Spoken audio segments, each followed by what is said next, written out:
So good morning guys, welcome to my coverage of the Lumbag Laag 2018 Lumbag Laag sa Sugbo. This year's race, this is presented by the Cebu Chamber of Commerce for the Cebu Businessman 2018. So this race will cover 22 towns for 2 nights, 3 days, 2 nights, 22 towns, and with the winner winning 50,000 pesos. I think there will be around 18 teams, participating teams this year, and it's going to be an exciting race. So check out this coverage of the Lumbag Laag sa Sugbo 2018.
So another really relatively new but now very popular place to go here in San Fernando is Bacalya Woods. Hello. This is Ayan Bacalya. Bacalya Woods. Yes. Welcome. So he has a big wood. No. Big and strong. So for the Lumbag Laag, they're gonna set up a hammock here, right?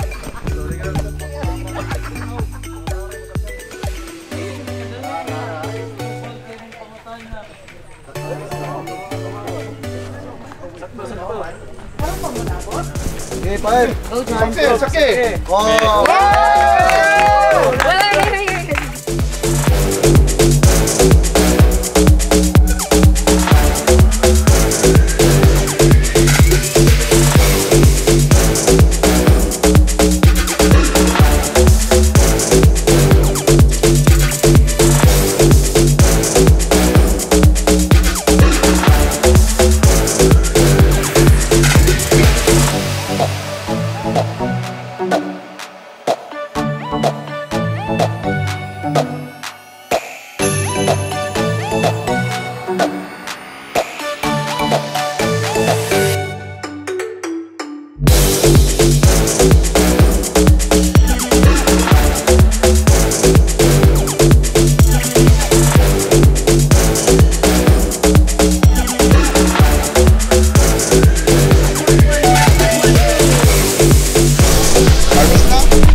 So hi guys, we're in day 2 of Lumbag Laag 2018, and of course day 2 bring us further down south, and now we're in the town of Buluon. And here in Buluon, they call the Buluon Cliffhanger Challenge, where the participants go down from LA Rock to the road and before they get their next clue.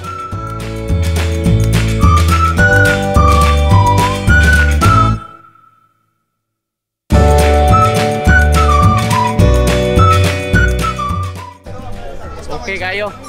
Okay, the best.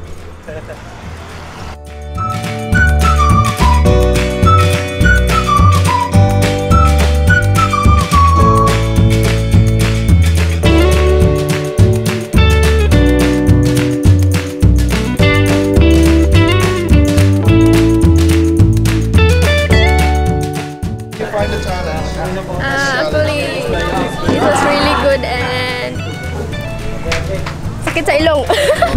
Our next stop is the town of Sambuan. Sambuan is known for their various waterfalls, and they also have this the Campanario de Antigua. So this is like an ancient or antique bell tower. And yes, the challengers here will basically answer some questions, look for clues, and ask locals, and then they go to Aguinid Falls for their next challenge.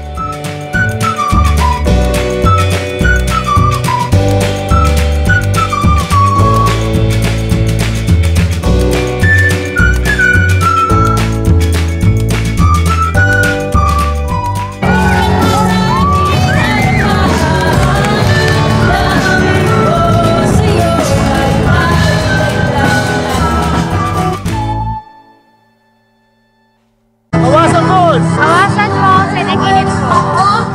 Sobrang ganda, sobrang natural ang falls. Chasing waterfalls. Yes, let's chase waterfalls. Rappelling! One more time! For rappelling, and I wanted to do the resort style. Definitely rappelling. Kuwan. Rappelling. Dagsag yapon. Ang Aguinid. Hanuman. Kay first time sa ako ni first time sa ako ni kita yung natawa ni Duga Falls ba. Kapoy mga aktor! Close sa kyan to. Nabitin lang yun may kay syempre namin oras nga giapas. For me, katong sa kanyang year pero maybe ka ng higher one. Ka ng mas challenging kaya. Kasi lagi pa makanura. For now, maybe. Sa ako is from Karkar going to Dalagit, the mountain road. Kay wala ko idea na lapos dito siya because nakanahan ako sa Kenya Peak. Pero ako na road kay Masalungon. Diretso rin sa Karkar. Kaya makalabay ka itong bago na flower farm. Same time ka po serious sa garden. Well, kung ako gusto balikan, I think I would repeat the rappelling experience. Waterfall sa Alegria or Aguinid or dito sa Sambuan nga park. Muna yung gusto ko balik ko na site, na spot.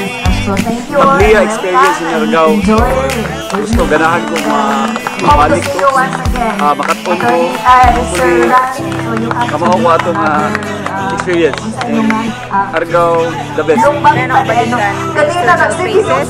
Mga lumbag Cebu has Lakis very pa po rich niya sa Suray-Suray Subo. Actually, Strawberry Farm. Kay so far here with sa Cebu, murag maoras sa ditoy na ay strawberries no. So, if ganahan mo pick up of strawberry, so better go to the Strawberry Farm. I have to go back to the places today. I've been Alegria. I don't know, I forgot the name of the Caniliri. Yes, Canlaog. I think there's more to discover in that place. We only had a short time there, so I want to go back. The ruins sa Bolon. Sa yung Ilrak. Okay. If I'm going to go back to a certain place, I'm choosing the Eli Rock in Maslov because it's not just a rock, but it's gonna teach you how to conquer your fears, and it makes the rock more beautiful. Bolon, Aguinid, and everything about the sound.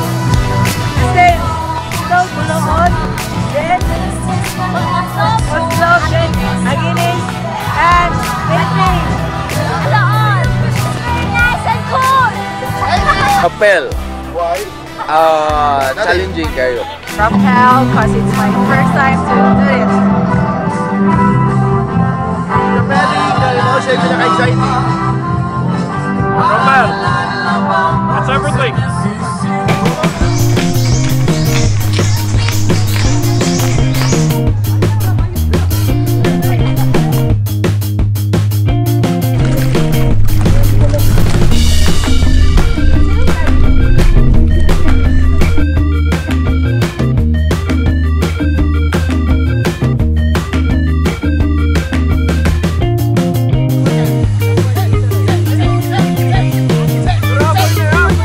Ano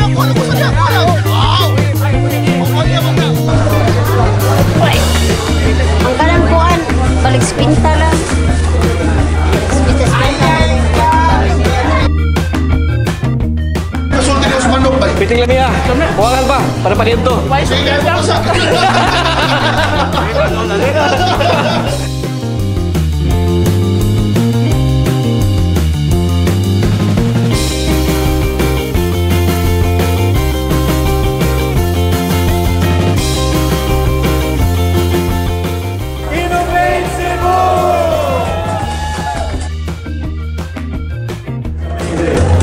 So guys, this year's champion is Rexodol Enerbon.